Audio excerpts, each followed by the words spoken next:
Meet Simon of Cyrene, a stranger who became an unlikely hero on the day of Jesus' crucifixion. As we explore his story, we'll discover how this ordinary man became an extraordinary example of courage, compassion, and faith. Join us as we uncover the inspiring story of Simon of Cyrene and find out how his encounter with Jesus changed his life forever. Subscribe to our channel for more thought-provoking videos on the Bible, and share this video with your friends and family to spark important conversations about faith, courage, and the power of unexpected encounters. Let's dive into this captivating story together. So, who was Simon of Cyrene and what does the Bible say about him? Everything recorded in the Bible is factual. From the truth of all reported words and events to the truth of Jesus as the way and the truth and the life. John 14 verse 6. The Bible wastes no words. The Holy Spirit superintended the words of Scripture to reflect God's purposes, and everything it contains has meaning. Therefore, when we read short accounts of people, they are in the Word for a purpose.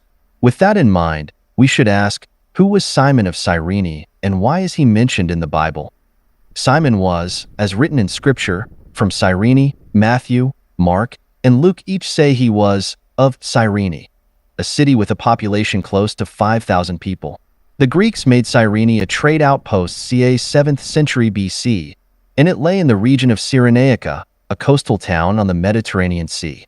As the Greeks expanded their empire, mythology guided them with names for new cities. Cyrene was named after Cyrene, the daughter of a Thessalian king, Hypsias, and a water nymph. Cyrene contained a number of Jewish settlers, and it is listed among the nations in Jerusalem on the day of Pentecost.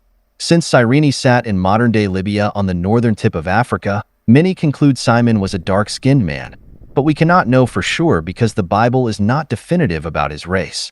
Simon may have been African, but he could have been a transplanted Jew or of some other descent. Scripture does not say, and we must not assert something unintended by the writer of the Scriptures. Simon of Cyrene is mentioned by name in only 3 passages of Scripture: Matthew 27 verse 32, Mark 15 verse 21, and Luke 23 verse 26. In Matthew, it is said, "They found a man of Cyrene, Simon by name. They compelled this man to carry the cross." Mark's Gospel states, "They compelled a passerby, Simon of Cyrene, who was coming in from the country, the father of Alexander and Rufus, to carry his cross." Luke says, "And as they led him away, they seized one Simon of Cyrene, who was coming in from the country, and laid on him the cross, to carry it behind Jesus."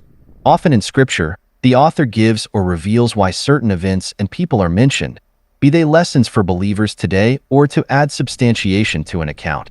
The latter seems to be the case with Simon of Cyrene. He appears to be an aside to add interest to the story, but since the Lord wastes no words, his inclusion by the Gospel writers must have some import. In the whole of the Bible, not many people are named. That Simon is named gives credence to the account. God is always purposeful, and he may have directed the soldiers to choose Simon of Cyrene to carry the Lord's cross for a portion of his travail to Golgotha. We cannot lose sight of the fact that Emmanuel, God with us, the Creator, the one who carries our burdens, accepted help from a man. What a lesson in humility. And we know that part of the execution process involved shameful, public humiliation. Simon did not merely spectate. He also partook in the Lord's advance toward crucifixion. Jesus, in agony, while in the Garden of Gethsemane, cried out to the Father, "My Father, if it be possible, let this cup pass from me. Nevertheless, not as I will, but as you will."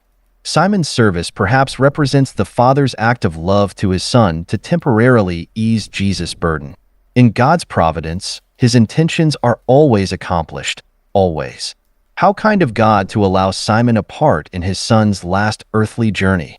Luke's Gospel says Simon carried the cross behind Jesus. Some also spiritualize Simon's conveyance of Jesus' cross in relation to how we as believers are to bear our own crosses as we follow Jesus. Simon of Cyrene provides us with an implicit illustration of what that looks like. It's not easy to follow Jesus. The world system tries to sway us with its distractions and enticements, just as Simon most likely received taunts and offers as he carried the Lord's burden. Believers today who seek to commemorate the various events along the way to Golgotha, including the spot where it is thought Simon of Cyrene was compelled to carry the cross, have chosen to walk the Via Dolorosa. It is during the walk one can pray and reflect on the Lord's grueling struggle toward the place of the skull. Scripture makes no direct mention of Simon of Cyrene after the resurrection. Tradition states Simon went to Egypt and shared the gospel. After that, according to the apocryphal Acts of Simon and Judas, Simon was martyred in 100 AD by being cut in half with a saw. Cyrenians, however, are mentioned in Acts 6 verse 9. They are of the group who disputed with Stephen as he did great wonders and signs among the people. Since Scripture makes no direct reference to Simon, we cannot assume he was in that same gathering. Mark's Gospel states Simon bore two sons, Rufus and Alexander. This fact does not assert the sons were with Simon, nor does it mean the Rufus mentioned in Romans 16 verse 13 or the Alexander cited in 1 Timothy 1 verse 20 or 2 Timothy 4 verse 14 are Simon's sons. Yet Mark references them for a reason of which we are not aware and may never be.